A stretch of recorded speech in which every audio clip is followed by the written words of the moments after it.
Assalamualaikum warahmatullahi wabarakatuh dan selamat pagi murid-murid. Pada pagi ini kita akan meneruskan pembelajaran mengenai pergerakan asas lokomotor tetapi dengan topik baharu iaitu asas melompat.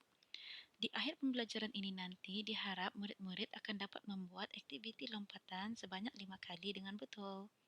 Kemudian diharap murid-murid akan dapat menjawab aktiviti word wall secara atas talian.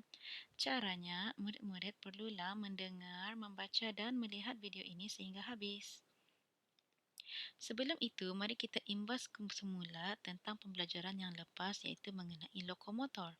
Lokomotor adalah pergerakan atau aktiviti yang dilakukan seseorang yang menyebabkan perubahan kedudukan dari titik A ke titik B.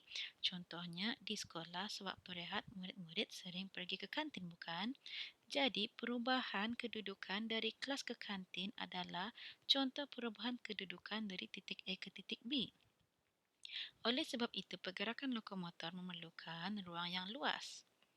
Antara contoh pergerakan lokomotor adalah seperti berjalan, berlari, meluncur, skip atau melompat, dan menggelongsor.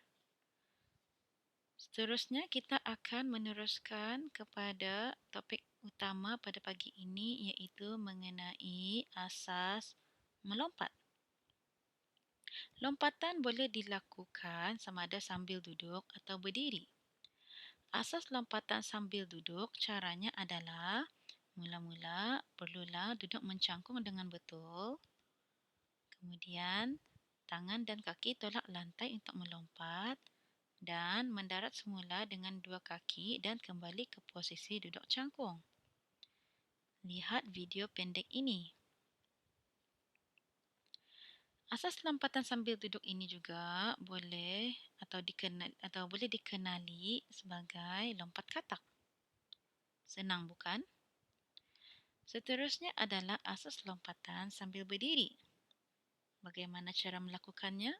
Mula-mula berdiri dengan betul, kemudian bengkokkan lutut dan ayun tangan sebelum melompat. Kaki menolak lantai untuk memulakan lompatan.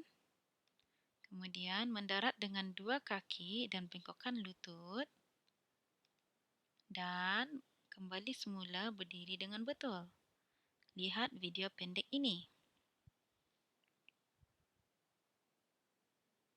Senang, bukan? Tetapi, mengapakah lutut perlu dibengkokkan sebelum melompat dan semasa mendarat? Ianya adalah kerana sebelum melompat, dengan membengkokkan lutut, kaki kita akan dapat bersedia untuk melakukan lompatan seperti spring agar lompatan kita menjadi lebih tinggi. Semasa mendarat pula, dengan membengkokkan lutut, ianya boleh membantu untuk mengelak kecederaan pada kaki dan lutut.